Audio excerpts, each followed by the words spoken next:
For today's conversation in our series about the South Door and the organ building works at St. James's, I have the absolute delight to be here with Ptolemy Dean, the architect, for the whole of the Wren Project, where this is our first moment in all kinds of ways of not only visible transformation and visible work, but also of a reintegration and a reimagination in real time happening in front of us right now as we're in that funny little airlock cubbyhole that I've been in with a number of people now, where even though we've got a tarp and plenty of rain, and then we have this blocked off area of Jermyn Street so that the folks walking by to get some cheese and expensive shoes don't know what they're up to until the big reveal.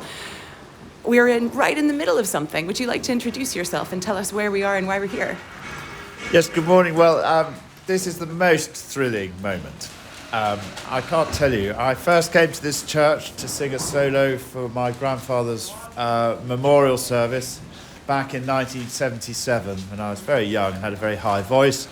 And now here I am, having been the church architect since the early 2000s, having longed to reinstate the link between St James's Church and St James's Square and to reopen this long lost and infill doorway. And today I came here and it's the first time I see the opening has been formed, and it is the most thrilling and exciting moment. The brickwork that was infilled in the 19th century has been removed, and as I stand here, I'm looking out, down towards St James's Square. We can't see it because there's tarpaulin in the way, and you can hear in the background scaffolding around the place and my colleague talking to the builder. But the great link has been revealed, and when we look closely at the brickwork, you can even see the old red 17th century brickwork exposed from the former reveal of Wren's doorway here. So this is a marvellous, marvellous moment.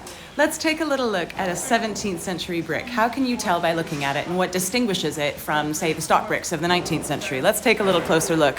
What can you see? So when we come down here, you can see, we know that in the 19th century they used these yellow stock bricks in the 19th century because they were just getting on with it. It was whatever it was, 1810s. They just had to put up the galleries, move the staircase, put in these towers, and they didn't. Red bricks were very out of fashion in London by the early 19th century. Buff London stock bricks were all the rage, so the red brick was suppressed.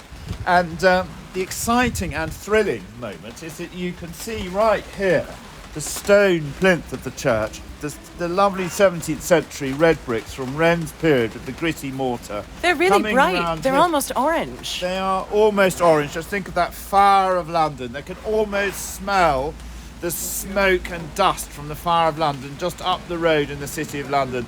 We're talking about the 60s, 70s, 80s, it's in everybody's memory. It's like, the city of London's still being rebuilt. St Paul's is a building site. Just all those city churches are not yet built. And Wren is here, standing, watching this red brick edifice being raised here. And he's deliberately made this doorway here. Do you see all of this red brick up here? Yes. Yeah. All this is the remains. Do you see that original mortar there? So that is late 17th century mortar. And you see this lovely piece of pinning here. Yeah. And that's where the door jamb comes down. And we even think there might be even possibly a bit of stone here. Mark, the builder, brilliantly has spotted this. And you can see that there. So there's a whole world here of archaeology that takes us back to those heady late 17th century days of excitement in London, where the whole of the city of London was a building site, all these buildings being built. It must have been crawling with builders. And here in St James, extending this new smart district of London with the square laid out there, the houses being built, and then this church.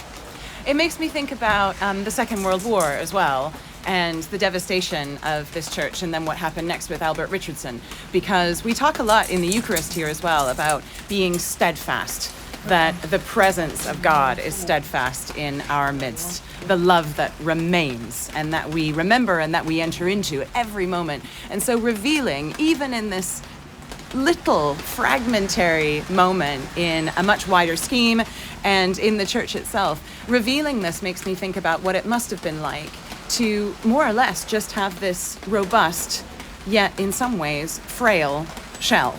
what it must have been like to then interact with all of these layers, knowing from the architect's point of view in the 19th century and then again in the 20th century that these foundations with these red bricks and all of the little chunks and pieces that we can see here, they were somehow safe to use, part of Wren's original vision, and then something to build on and extend. As we turn to the south, so we're going to turn around 90 degrees, we're going to be under this tarpaulin. It's raining. It is a very London late February morning here, and we can see that there are some chunks of Portland stone that come just from the top here. So where we're standing, we actually have a gap at the minute, and you've become quite curious about these and perhaps what some of the potential with them might be. Do you want to chat about that for a moment? Well, I think this is an unfolding, new breaking story for us, is that we see this in front of us where the new doorway is being formed. The old windowsill, which is Portland stone, the former windowsill, is lying in great lumps of stone, rather like Roman ruins. And of course, because we're on a building project and we have a timeline, they've ordered and they've cut the new stone for the jambs of the door already. But we have got this opportunity with our disabled ramps on either side, which are going to be brick with a stone cap, to maybe incorporate some of this old stone into the walls of the ramp, rather like the Romans in a post-Roman period where you go along and you go to these marvellous medieval villages and you think, oh gosh, there's some Roman brickwork reused there. Or, oh goodness me, look at that, there's a Roman column that's been reused in a Gothic church or a Gothic cathedral. And I rather love the idea that, just as you were explaining about the sort of the layers of devotion that have been poured into this church over the various generations, that so too are we going to pour some devotion into this church by maybe reusing the 19th century windowsill stones as within our ramp, as visible archaeology of what we've done, reusing make and mend, which is very much the sort of history of this church. And actually, incidentally, whilst you were looking at this brickwork, just while you were talking moments ago, there looks to me like there's a thin brick here that's possibly, if you imagine if there'd been a fire of London and they're doing inner wall, do you see that this is a very thin brick? Yes, absolutely. Do you reckon it might sort of come from somewhere else, be salvaged so some if you way? imagine the city of London must have been filled with rubble of burnt out brick buildings, Tudor buildings, earlier buildings, tons and tons and tons of rubble they had to get rid of. And you have no archaeological evidence to suggest this, but you can imagine that people had to get rid of this wretched rubble. Where were they going to do it? Well, there's some perfectly good bricks you can use for the core of your wall. You don't have to use your nice face red bricks down at the front. You can use these rubbishy old bricks that we've salvaged from right up the road in the city. So this is ingenuity as well as ancient practice, and it also has an ecological quality to it too, to be able to reuse and rethink. And this is brilliant. You're taking a photo right now, taking a look at it, and so in a sense, even in its fragmentary state, this church is somehow, through its materials, even perhaps older than we think it is. You spoke earlier as well about access for all. One of the things that we say about the Wren Project is that everyone is going to be able to access the entirety of the site, as we put it, without having to ask for help. So for those who come at the moment, who are disabled, who have a variety of mobility needs, it is possible to access the church from the Jermyn Street entrance when it has been open historically, but it's really not a nice way to come into church. This is now going to be one of the most beautiful vistas in this very special part of London that also is going to incorporate aspects of history and our local community, who, through memorials, we hope, are going to be able to return. Their stories will return, and the stories of 21st century people in all of their diversity will be able to come in a new way. What do you think of that? I think that that's exactly right, and I think everybody will now come and will be able to come and use the front door. There'll be no hierarchy anymore to who's in one part of the church or another. Everybody will use the main entrance. And on the recycling part of it, yes, of course, that's environmentally friendly, but it's also common sense. And it's common sense that our ancestors have applied through centuries and generations. And you mentioned about Albert Richardson a moment ago and his rebuilding. If you look at this section of brickwork here, you'll see that there are multiple different coloured types of brick. This is Albert Richardson brickwork reused, you can see it's set in this grey cement mortar. This is Richardson.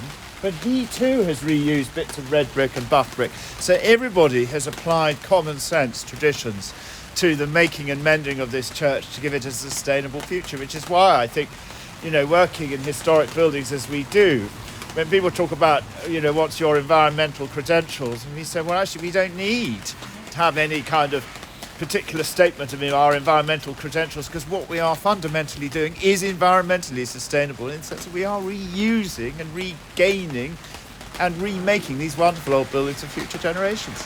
If Christopher Wren were able to somehow reappear in 2025, if perhaps he was with us now looking at this project and its beginnings, finally the reopening of a door that was precious to him, connecting St James's Square at the time of this redevelopment of the area from the 1660s onwards as this ultimate kind of Charles II sort of project. If he were standing here, what do you reckon he might want to say, want to share about the importance for him of this South Door project, the reopening, this vista towards the south, the reconnection of the church to its wider parish? What do you think he might think, feel, say? Well, I think he'd say, well, you haven't got it right, because, I had a much more elaborate South Door design, which we only see in sort of the odd drawing from pre-1808. We see the odd sort of, there was a more moulded door. And my answer to him would be, that's great, but why the hell didn't you leave a drawing for us to follow?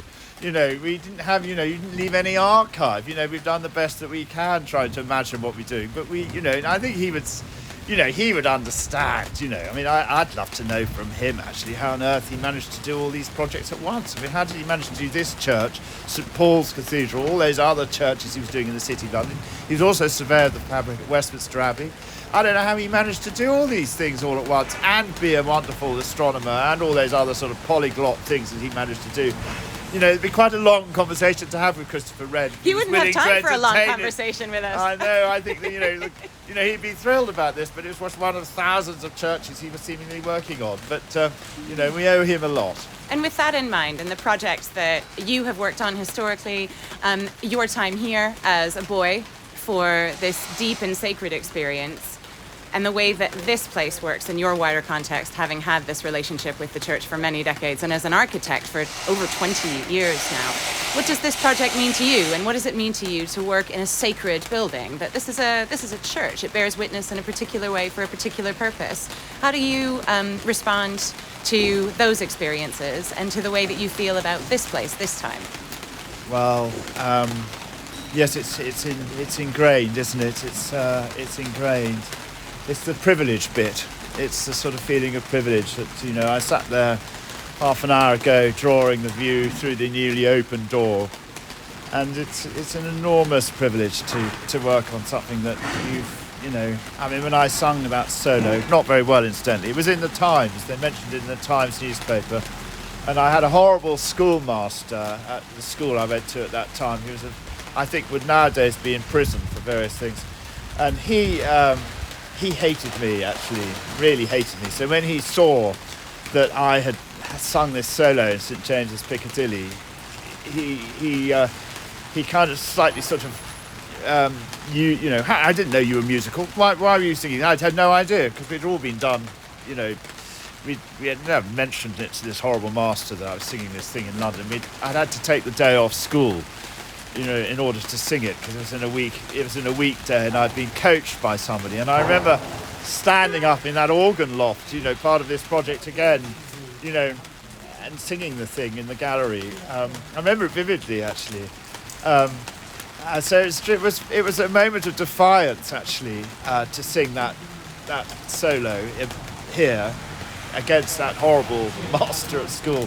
And so, here I am now making, it's a wonderful way that life joins these bits of thread together from one's very, very earliest days, early memories, I don't know, I was 10, 9, 10. It's wonderful, a privilege. It sounds like there's almost a kind of defiance and liberation in finding your vocation in a variety of ways when you were small, and making sure that you were, in various moments of your life, able to truly be yourself, whatever the circumstances might mean. And now, as an architect today, and as a very well-established architect, you get to make contact with those aspects of history again, perhaps with bricks even older than the 17th century, but also with your own self as a holistic being in the world. There's something about the way that we experience and that I hope we celebrate our faith in this place, where we strive for a kind of an integration of belonging, where we hope that through God's grace, each and every one of us has this infinite kind of blessedness, this belovedness that surrounds us. And if there's something of that that comes across in the hospitality of your design itself, then perhaps that's a full circle thing for you. I hadn't thought of it quite in those terms, but I think you're right. You know, it is an act of a sort of internal sort of reconciliation and expression of yes, defiance, I suppose, of a system that, you know, was in fact conspired quite heavily negatively when I was at school, when I was at that particular school, funnily enough. I mean, without being introversion about it, but it is a marvellous moment, because I mean the headmaster of that particular school, without getting too long and boring about it, you know, said this child has no future. He had there's no way that this child's going to pass the common entrance exam. He'll never get O-levels. Will never get O-levels. Has absolutely no future except downhill. And when you're sort of told these things when you're very, very young, you know, I suppose it sort of fires you to either sort of accept that you have no future, or you just find that you do have a future. And you talk about God's grace. Well, there you are. There's an example of God's grace. But you know, I've been incredibly fortunate to, on a personal level, to find this career where I've found such pleasure and happiness in these buildings, and, you know, to see that you can make a difference through what you do in terms of repairing buildings and restoring them and making changes to them.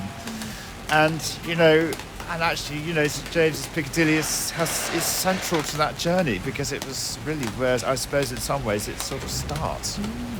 Here we speak a lot about imagining the world to be different and then doing all we can to make it so. We speak a lot about the relationship between beauty and dignity, which I know as an architect as well as a historian, and working with now a large team of people across a variety of projects, you will see and kind of draw out of a project in a variety of different ways. And here, standing as we are at this sort of threshold space in a very rainy curtilage, beneath, thankfully, this stretched out blue tarpaulin, between a manifestation of London life, which has changed a lot, but which started off in a way which really was about open spaces, and was also about people who really had quite a lot of wealth and resources. And then on the other side of the church with Piccadilly, there are millions of people, no matter who they are, no matter where they come from, who are walking by every day. The church bears witness to that in its beauty as well as in its function. And so I suppose by way of conclusion, I wonder what you think about the relationship between beauty and the purpose of architecture in this place in the middle of London, and also more broadly in terms of your vocation, having made the extraordinary strides in your life that you have. I'm also, this is a recording, so others can't see my face, but especially those who know me know that I have no poker face at all, and I'm sort of, you know, standing here aghast, shocked that anyone would ever say anything like that to a child, and particularly to you. And so considering that in terms of these wider questions around beauty and dignity and imagination, what does that mean for you in this place now? Well, I mean, it's nice of you to say. I mean, I wouldn't normally sort of be so open about all that sort of personal part of one's childhood, but it does. These things are very, very fundamental. You know, the impact of beauty in one's life, and I mean, you know, some people are more sensitive to beauty than others. Although I think that most people are sensitive to beauty, or even if they can't really articulate it. And in the case of, you know, my personal position with beauty, you know, I just was always motivated. I could see it. I could see ugliness. I could see beauty, and I think it matters. It matters to the spirit. It matters to the soul. You get uplifted when you're in a beautiful place. You become depressed when you're in an ugly place. And I just simply don't accept that this this issue of beauty doesn't matter. It does matter. Beauty is free to all those who are capable of seeing it and appreciating it. It's not an added bonus which only a certain elite can experience. It's absolutely there for everyone, and I think that this terrible sort of fiscal, economic, bland, banal, ignorant, blatantly arrogant approach that somehow you can put up anything for anybody and it doesn't matter is woeful and shameful, and it ignores the lessons of history. And you talk about this place stands, this wonderful church. It's simple, it's elegant, the design is not over in any way over embellished. It's just beautifully proportioned. It's got wonderful acoustics, and it does wonderfully manage to address, as you were saying, the different sort of constituents that it deals with. To the south, it's all St James, it's the Crown Estate, it's Jermyn Street, it's people in suits, it's corporate people, and Jeeves and Hawkes and goodness knows who else. On the other side, Piccadilly, it's all people in the bus, the number 38 bus that's going to Hackney, Clapton Pond. It's people in the tourist buses who come from America and who look across and say, "Oh, gee, Jerry, that's like the church we have in North Carolina." And and all of that. Sorry, that's not a bad North. No, I'm a Canadian. I enjoyed that. Okay, sorry about that. And then beyond, you've got Soho and all the rest of it. And it's great. It's a church that says, I don't care if I'm beauty isn't just for rich people. Beauty's for everybody. And and I'll talk to anybody. Thank you very much. I have no airs and graces. I'm a decent and this is how we should be. We should be quite able and quite willing to talk on the level to everybody around us. So Mark, for instance, who's the chap who's the agent for this work here, he and I, it turns out, worked together on a project in Islington back in the mid-1990s. He remembers it, I remember it, and we've had 25 years of work together, different things since, and it's a fantastic thing. He's 1 year younger than me, and we've got that sort of level thing where actually he's done brilliantly as a builder, bricklayer and stuff, and I'm just the architect. We've all pursued our own routes in life, but we're we can talk about it and share the experience, and we're joined together now again with this project, and it's again threads of life that get joined together in one's working life, and it's a joy. It's a joy to be connected to these sorts of people, because that's what life is. It interests me always that beauty is both a manifestation of difference and diversity in all of the different forms of the kind of creative endeavors that we are invited into and that we've been given. And it's also, to me, very much about the radical truth of each and every person and each and every brick having equal opportunity to being in and around these spaces and places which bestow a quality of even hope, a quality of, as you say, elegance, which is radically and absolutely for everyone. And here, that's what we believe about faith, and that's also absolutely what we believe about this church. Your role, together with the team here, with Mark, Stephen, everybody who's working on this, regardless of where they come from, and regardless of what they're hoping for in their lives, just like, clergy and the staff and the volunteers here in ours, this is, in a way, a kind of disruption, which is marvelously countercultural in our moment in the 21st century, in architecture and beyond, where we insist that this work is worth doing. And so I've really appreciated your perspective on that. By way of closing, these things are being listened to by people all over the world, and are particularly at the moment, it's folks in our congregation who are really curious about this project. Some of them you've met, but many of them you haven't. I hope you do. So is there something that you would really want to share? If you were standing with our congregation at the moment, who come from anywhere and everywhere, and who have such a range of life experiences to share, what would you want to tell them about this project, about what makes it so important, why it matters? I think what I'd say to them is that only the best will do. Only the best will do. The idea that just because, this misplaced thing that the situation that you're in or the environment you're in, that doesn't matter, that's secondary. That's not true. Only the best will do. Only the best will do for God. Only the best will do for them. only the best will do for the culture and history of this place and of this building, and indeed of those who've worked on it before. Everybody who's worked here has done their best. In whatever way they've done it, they've done their best. And the idea that the second rate is acceptable, it isn't acceptable in any form or walk of life. Second rate is not acceptable. Only the best will do.